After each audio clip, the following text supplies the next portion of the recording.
Salut, c'est Trado, content de vous retrouver pour une analyse minimaliste des zones d'accumulation rationnelle, tout simplement parce qu'il se passe des choses. Je vous rappelle que je suis en vacances actuellement, ce qui explique, un, le format, je le répète, minimaliste, deux, le fait que la technique va être assez pauvre aujourd'hui, notamment pas de vidéo, pas de caméra, etc.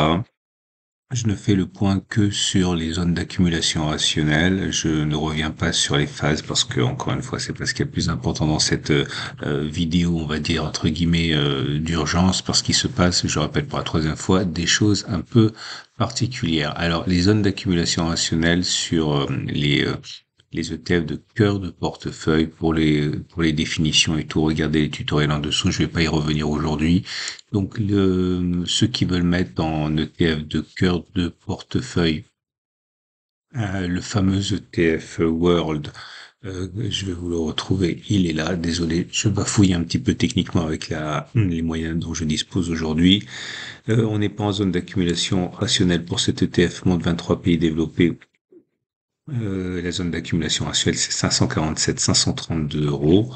Vous avez cet ETF monde qui est 23 pays développés, 24 pays émergents. On n'est pas en zone d'accumulation rationnelle. La zone d'accumulation rationnelle, c'est 220, 216. l'iShares, qui est un ETF monde émergent, pays développés avec les mid-cap. La zone d'accumulation rationnelle, c'est 83, 80 euros. Je vous en parle aussi parce que ça risque de baisser cette semaine avec le décrochage des marchés américains et autant être prêt avant la vidéo de samedi prochain. Le Vanguard tout en un avec les économies développées, les émergents, les obligations, les bons du trésor, etc. La zone d'accumulation rationnelle, c'est 31,4, 30,9 euros. Et c'est le SP500 qui m'intéresse puisque, comme vous pouvez le voir, on est en zone d'accumulation rationnelle pour le SP500. C'est un indice, celui-là. C'est pas un ETF. Vous retrouverez des dizaines d'ETF basés sur le SP500. On est en zone d'accumulation rationnelle à 58, 50, 57, 00. Donc maintenant, le Nasdaq, on n'est pas en zone d'accumulation rationnelle actuellement. La zone d'accumulation rationnelle, si elle vous intéresse, c'est 18 570 et 370. L'Eurostock 600 avec ses 600 géants européens n'est pas en zone d'accumulation rationnelle tout de suite. La zone d'accumulation rationnelle pour cet ETF, c'est 233, 223 euros.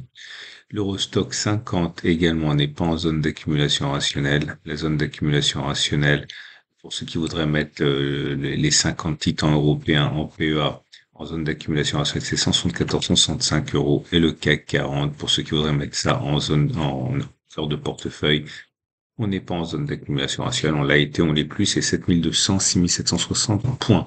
Au niveau des ETF de conviction, il y a une dizaine d'ETF qui sont en zone d'accumulation rationnelle, à commencer par cet ETF immobilier.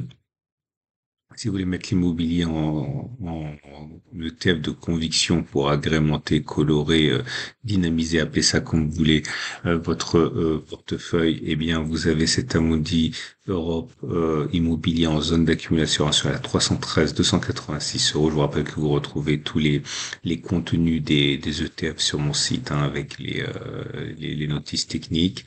Vous avez également la Chine qui revient en zone d'accumulation rationnelle avec cet ETF. Euh, c'est un X-Tracker celui-là. En zone d'accumulation rationnelle actuellement. Vous avez également le Water PEA très connu en France, qui est donc spécialisé, comme son nom l'indique, dans la distribution, l'assainissement de l'eau, etc. En zone d'accumulation rationnelle à 31,30 euros.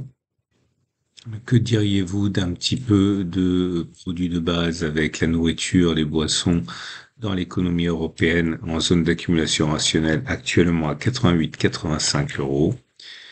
Les petites capitalisations sont en zone d'accumulation rationnelle à 340-325 euros. L'Inde, qui a été extrêmement plébiscitée en 2024, revient en zone d'accumulation rationnelle actuelle. Il est éligible au PEA celui-là, 28,6, 27,3 euros. Et vous avez l'Amundi, les nouvelles énergies, en zone d'accumulation rationnelle pour cet Amundi à 26,4, 24,5. L'Indonésie, je le reprends souvent celui-là, il est souvent demandé, il n'est plus en zone d'accumulation rationnelle, mais il semble vouloir y retourner. C'est 124, 118 euros. La santé avec cet ETF monde non, je me suis trompé, pardon. On était en zone d'accumulation rationnelle la semaine dernière, on a rebondi. Non, autant pour moi. L'hydrogène, un ETF spécialisé dans les valeurs de l'hydrogène en zone d'accumulation rationnelle maintenant à 8,9, 8,1 euros. Et je crois que on va quasiment être bon là. Je regarde. Ah non, non, je dis des bêtises, il y en a encore plein. Le nucléaire avec ce Van Eck, vous savez que l'intelligence artificielle est extrêmement gourmande en énergie et les grands acteurs veulent se diversifier dans leurs ressources énergétiques avec notamment cet ETF uranium qui pourrait vous intéresser en zone d'accumulation à 33,30 euros.